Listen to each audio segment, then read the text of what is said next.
그 대구에 사는 분과 제가 지난주에 한번 통화를 했고요. 이번 주에는 다른 한 분과 대구에 사는 다른 한 분과 통화를 했습니다. 이분의 가족들은 그 2주 동안 밖에 나가지 못하고 있다고 합니다. 그의 부인은 집안에서 어린 아이들과 함께 갇혀 있으면서 귀에 병이 들었는데 병원에도 가지 못하고 있다고 합니다. 식료품이나 먹는 것은 이제 전화로 주문하면 시간은 걸리지만 이제 배달을 해준다고 했습니다. 이 백화점이나 식당이나 미용실이나 전통시장들이 대부분 문을 닫았고 문을 열어도 손님이 거의 없다고 합니다. 서울은 그 정도는 아니지만 이제 뭔가에 눌려 있고 우울하고 또 이 서로를 경계하는 눈빛입니다. 이 서울시의 표어가 이제 개인적으로는 자기 격려, 또 사회적으로는 거리두기 이제 이렇게 운동을 이제 벌입니다. 그런데 이 마음까지 이제 거리를 두면서 서로 이제 멀어지는 건 아닌가 하는 생각이 듭니다. 우리 사회가 이렇게 바뀐 것은 이제 코로나 재난 때문입니다. 사회 분위기가 이러니까 사고와 범죄가 좀 줄어드는 것 같고 오히려 서로를 돌보고 좀 베푸는 그런 분위기가 아닌가 생각됩니다. 지난주에는 그 에베소 교회를 살펴봤는데 이번 시간에는 이 서머나 교회를 살펴보려고 이제 합니다. 근데 서머나 교회 분위기가 지금 우리 사회의 분위기와 이제 비슷한 부분이 있습니다. 서머나 교회는 그 필라델피아 교회와 함께 그 7교회 중에서 책망을 받지 않는 교회입니다. 이 교회는 이제 다른 7교회보다 박해와 어려움이 많이 있었던 그런 교회입니다. 교인들이 이제 겪는 어려움이 이제 너무 크다 보니까 이 다른 유혹들이나 욕심에 덜 빠지는 것 같습니다. 서머나는 지금 터키의 이제 서쪽 지역에 있는 이제 항구 도시인데 상업적으로 번성했습니다. 위치는 에베소보다 좀 더 위쪽에 있는 도시입니다. 이곳은 로마 황제 숭배로 유명했습니다. 로마가 이제 전쟁을 하게 되면 이곳에 사는 많은 사람들이 군대에 자원할 정도로 황제에 대한 충성도가 아주 높은 도시입니다. 그리고 유대인들이 그 예루살렘에 멸망한 후에 이곳에 많이 이주해서 살고 있습니다. 서머나 교회가 이제 종교적으로 박해가 심했던 이유가 이 로마 황제 숭배와 또 유대인들이 이곳에 많이 그 이주해서 산 것과 관련이 있습니다. 먼저 이 편지를 보낸 분에 대한 소개입니다. 이 8절을 보면 서머나 교회 사자에게 편지하라. 처음이며 마지막이요 죽었다가 살아나신 이가 이르시되. 7교회에 편지를 보내면서 그 편지를 보내는 분을 소개를 하는데 각 교회의 필요에 맞게 이 소개하는 분을 이렇게 설명하는 것을 볼 수 있습니다. 서머나 교회에는 그 처음이며 마지막이요 죽었다가 살아나신이라고 소개하고 있습니다. 지금 서머나 교회 상황은 심한 박해로 몇 사람이 이제 감옥에 갇히기도 하고 또 죽음의 위기를 맞고 있었기 때문입니다. 이런 상황에 있는 교회에 이제 편지를 보내는 주님은 이 죽었다가 살아나신 분으로 소개하고 있습니다. 박해와 죽음의 위기 가운데 있는 서머나 교회 교인들에게 이 죽었다가 살아나신 주님만큼 큰 위로와 또 소망이 되는 게 없기 때문입니다. 서머나 교인들은 이제 예수님처럼 고난을 받고 자기 십자가를 지고 주님을 쫓고 있습니다.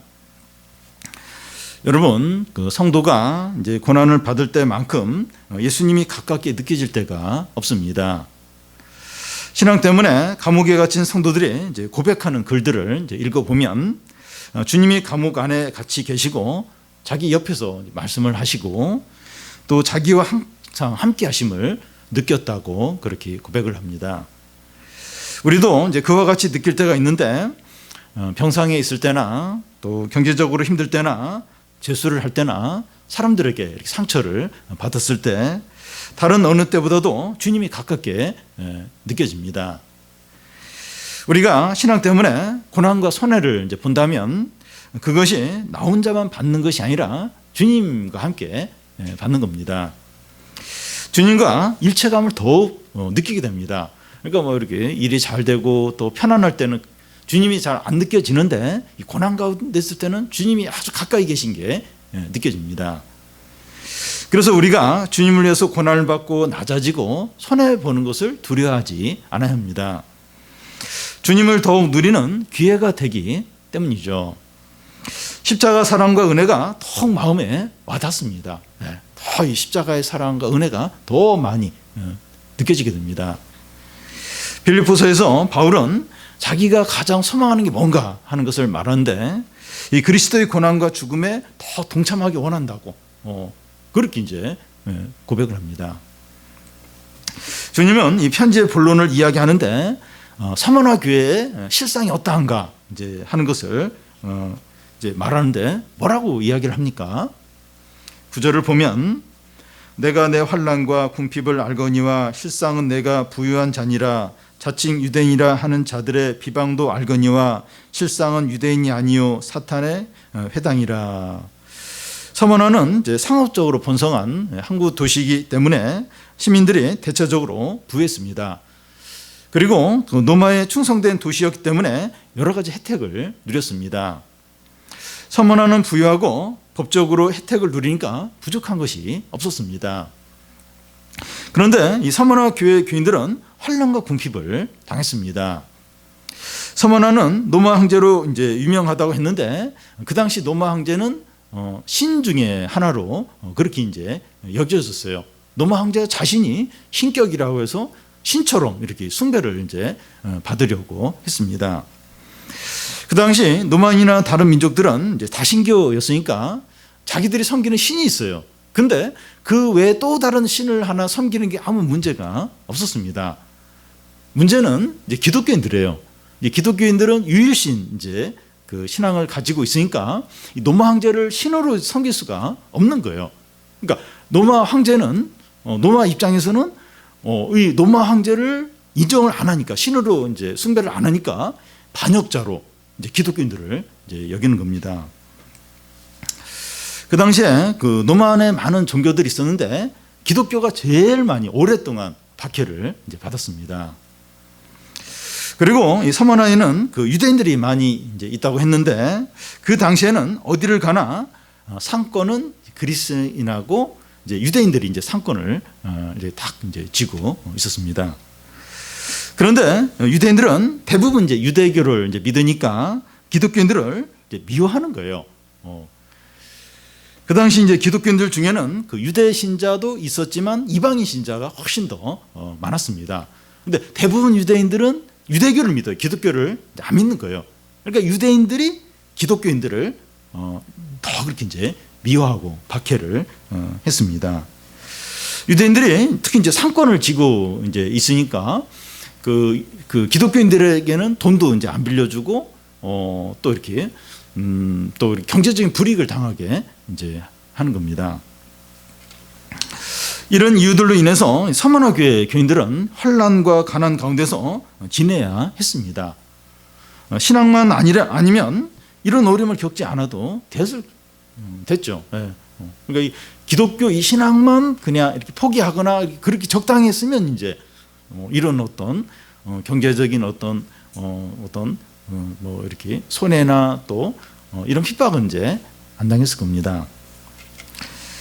그런데 주님은 그 서머나 교회 교인들의 이 실상을 말씀하는데 어떻다고 합니까? 이 구절을 보면 내가 내 환난과 궁핍을 알거니와 실상은 내가 부유한 자라는 겁니다. 주님은 너희의 어려움과 가난을 다 아신다고 합니다. 주님은 지금 우리의 경제적인 어려움과 은행의 잔고가 얼마나 남았는지 다 아십니다. 이 코로나로 인해서 경제적으로 더 어려운 것도 아십니다. 지금 자영업자들이 난리면 난리. 지금 이 코로나로 인해서 얼마나 경제적으로 어려운가, 전보다 얼마나 더 어려운가 다 아십니다. 그래서 우리는 이 재난이 짧아지도록 기도할 필요가 있어요. 이 재난이 지금 너무 이제 힘든데 주님 다 아세요. 이게 좀 짧아지도록 기도를 할 필요가 있습니다. 그런데 이 주님은 그 경제적으로 어려운 그 신자들에 대해서 어떻다고 합니까? 9절 끝에 보면 너희는 부자라는 겁니다. 어떻게 된 겁니까? 이 고린도 후서에 보면 그 바울이 자신에 대해서 이제 말씀을 하는데 같은 말을 해요. 가난한 자 같으나 많은 사람을 부유하게 하고 아무것도 없는 자 같으나 모든 것을 가진 자다, 이렇게 말합니다. 어떤 사람이 진정한 부자입니까? 그 어리석은 부자 비유에 보면 그 어떤 사람이 그 추수 때 수확물이 엄청나게 많아요. 그래서 큰 창고를 이제 지으면서 내 영혼아 즐거워하라 하면서 여러 해 동안 실컷 먹고 마시자, 이렇게 하면서 즐거워합니다. 근데 그날 밤에 하나님께서 그에게 나타나셔서 내 생명을 도로 가져가려고 하는데 그 많은 너의 재산이 누구 것이 되겠느냐, 이렇게 묻습니다. 하나님께 부여하지 못한 자가 이와 같다는 거예요. 하나님 없이 이제 사는 부자의 실상이 이렇습니다. 이 돈과 재산을 많이 가진 자가 진정한 부자가 아니라는 겁니다. 그 3장에 나오는 그 라오디게아 교회 이제 교인들은 외적으로 잘 갖추고 있었기 때문에 자기들이 부자다, 이렇게 스스로 생각을 했습니다.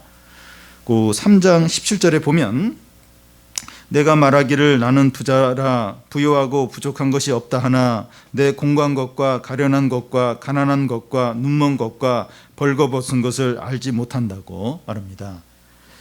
라오디게아 이 교회 교인들은 그 외적으로 잘 이제 갖추어서 스스로 이제 부자라고 생각을 했는데 실상 헐벗은 잘하는 거예요. 서만화 교회 교인과 정반대입니다. 이 마음이 부자다, 이런 말을 이제 하는데 이 가진 것이 없어도 다른 사람을 위해서 잘 베푸는 이제 그런 사람들을 가리킵니다. 이 코로나 확진자가 이제 급증하는 대구를 위해서 이제 많은 어떤 사람들이 이제 성금을 보내고 있는데 어떤 기초수급 생활 이제 그 장애인이 그 자기가 같은 암 보험을 깨뜨려서 이제 성금을 이제 보낸 일이 있었습니다. 그리스도인은 이제 이렇게 마음의 부자, 여기 예를 든 사람처럼 그리스도인은 마음의 부자다, 이제 그렇게 그거하고 좀 다릅니다. 그리스도인은 하나님을 소유한 자입니다. 그리스도인 안에 영생이 있는데 영생은 이제 하나님의 이제 생명이고 영생을 소유했다고 하는 것은 하나님을 소유한 거죠. 우리 안에 성령이 계신데 우리가 이제 하나님을 소유한 것입니다. 그러니까 우리 안에 성령이 계세요. 이 성령 하나님이세요. 그래서 우리 안에 이제 그 성령이 계시다 하는 것은 하나님을 소유하는 것을 이제 말합니다. 하나님은 이 세상의 모든 돈과 땅과 건물의 주인이십니다. 그런데 우리가 이제 하나님을 소유했으니까 우리가 이 세상의 모든 것을 다 소유한 것이죠. 소유한 겁니다. 이제 하나님 없이 많은 것을 가진 자와 하나님을 소유한 중에서 어느 쪽이 더 부자인지 아시겠습니까? 여러분, 하나님의 말씀과 성령과 이 영생을 소유한 것이 얼마나 풍성하고 넘치는지 모릅니다. 그러니까 이 돈이나 재산도 실제적이죠. 그런데 이 하나님의 생명, 또 성령, 이것도 실제적이에요. 실제적입니다. 그런데 하나님의 성령과 또 하나님의 생명과 또 하나님의 이 말씀을 이렇게 소유한 게 진짜 풍성하고 진짜 넘칩니다. 현재 우리에게 돈이 없고 또 미래가 불안하고 의지할 만한 것이 없다 해도 우리가 얼마나 부자인지 아시기 바랍니다. 하나님도 눈에 안 보이지만 실제 아세요. 우리가 하나님을 소유한 자예요. 그래서 불안하지만 돈은 없지만 우리가 진짜 부자입니다. 이 서머나 교인들이 환난과 궁핍을 당하도록 주도한 자들이 이제 유대인들이었습니다. 유대인들은 이 서머나 교인들을 미워하고 온갖 비방을 다했습니다. 서머나 교인들은 같은 하나님을 믿는 유대인들이 자기들을 이렇게 미워하니까 우리가 뭐 잘못 믿나, 또 우리가 뭐 잘못한 게 있나 이러면서 이렇게 자꾸 낙심이 되는 거예요. 그러면서 침체에 빠지는 겁니다. 그래서 주님은 그 유대인들의 실상이 어떠한지 말씀합니다. 9절 중간을 보면 자칭 유대인이라 하는 자들의 비방을 알거니와 실상은 유대인이 아니요 사단의 회당이라는 겁니다.